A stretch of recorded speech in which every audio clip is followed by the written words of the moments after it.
morning, Bright Eyes. As you can see behind me is James Peak. We're going to finish the climb for that right now. It looks like a 13-mile day at least to get to the water and camp. Maybe I'll go a little bit further, but we're getting off to a late start, so who's to say? Anyways, I've done this section of the divide before. We're going to go along over the Moffett Tunnel, which is a currently active railroad tunnel. Amtrak uses it. It's great, but we'll maybe give you some history about that later on. In the meantime, let's get going. Happy trails.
Hello, Bright Eyes. Welcome to Rollins Pass.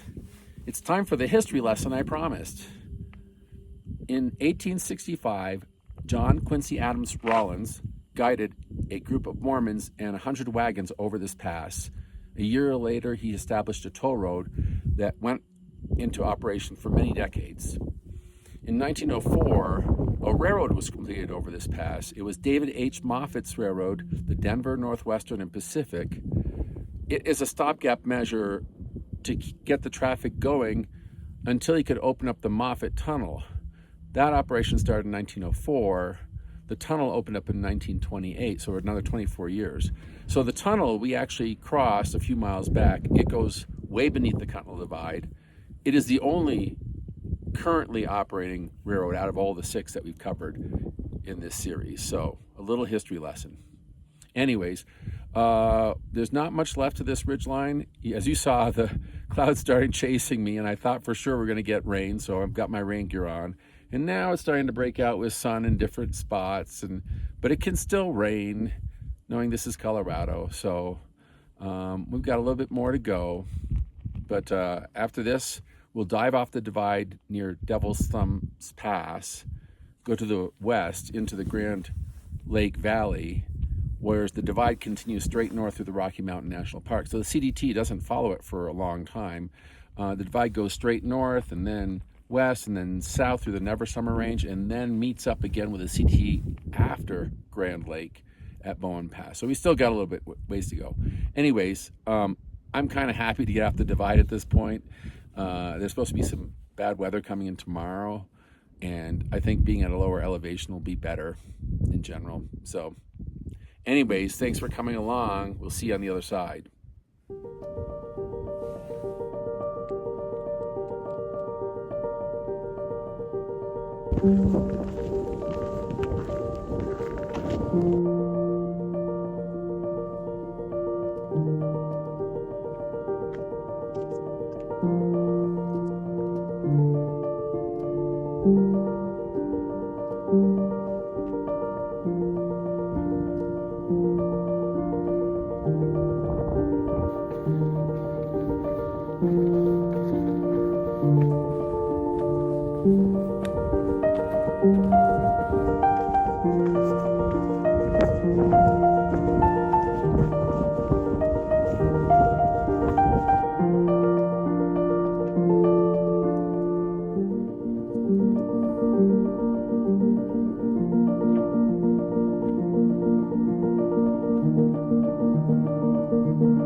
Lodging acquired for the evening.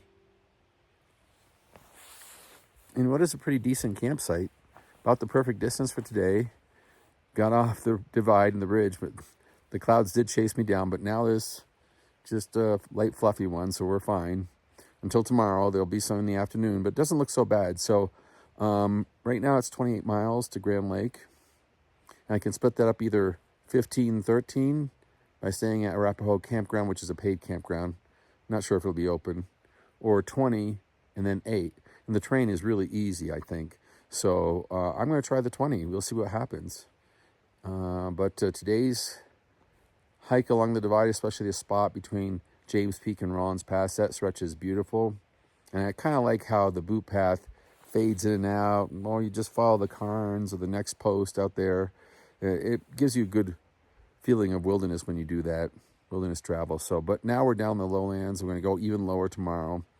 So looking forward to just some easy days into Grand Lake. Thanks for coming along. We'll see you tomorrow. Happy trails.